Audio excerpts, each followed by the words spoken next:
स्वयं देवर्षि नारद जी इस मृत्यु लोक पर उतर करके आए और यह समाचार सूचना जमदग्नि पुत्र जामदग्नि को दिया। भगवान परशुराम शब्द सुनते ही भगवान महादेव के पास कैलाश पहुंचे। एक बार फिर मैं निवेदन करूंगा, ये वही कैलाश है जो भगवान परशुराम जी के द्वारा ये प्रकट हुआ है। आप सुनेंगे। बड़ा आदर हुआ भगवान परशुराम जी का, बैठने को जगह मिली, स्थान मिला। तत्पश्चात भगवान परशुराम ने देवताओं को कहा कि हमें बुलाने का कारण।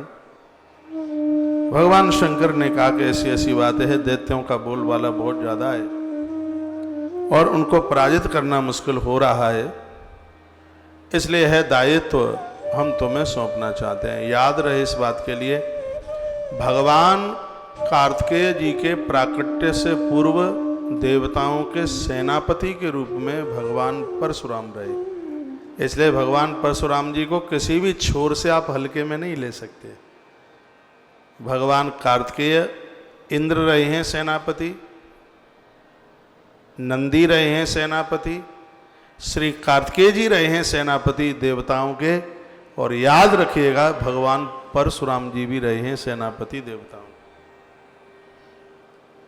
सुनते चलो इस कथा को, बहुत आनंद भरी कथा है।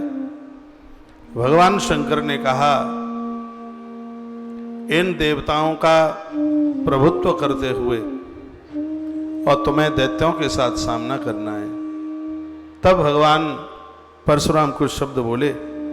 उन्होंने भगवान शंभु को प्रणाम करके अपने दोनों हाथ जोड़कर समस्त देवताओं के सामने विनय पूर्वक ये वचन कहा, हे स्वामीन, आप तो सर्वज्ञ हैं, सबकी आप आत्मा हैं, क्या आपको यह विदित नहीं है?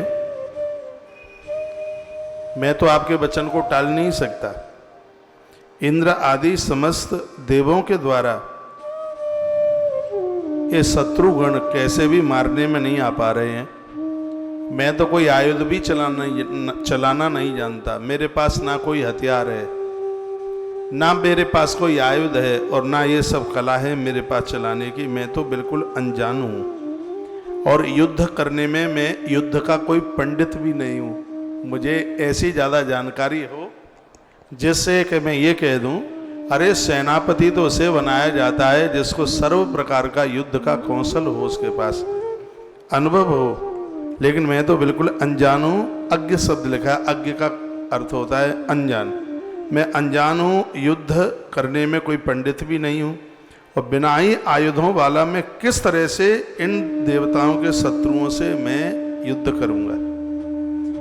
भगवान राम थे उस समय, ये हम बार बार परशुराम कह रहे हैं, लेकिन अभी ये परशुराम बने नहीं है।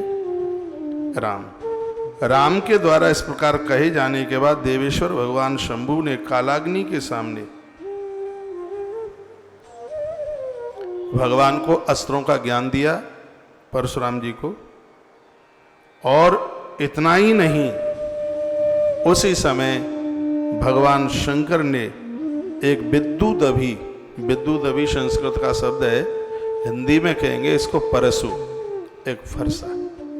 ऐसा बताते हैं कि उन्होंने ये फरसा अपने पुत्र गणेश के हाथ में दिया, क्यों गणेश बड़े शुभ हैं, पहले पूज्य हैं, और गणेश को कहा, यह अपने भाई को ये तुम फरसा भेंट करो।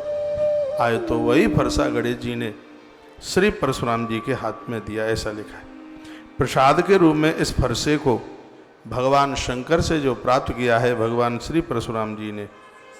इससे पहले तो ये राम थे।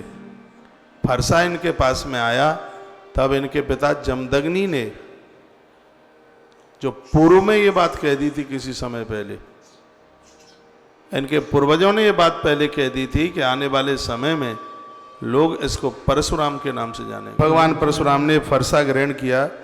इस फरसे का निर्माण भगवान श्री विश्वकर्मा जी ने किया, ग्रंथ में लिखा है।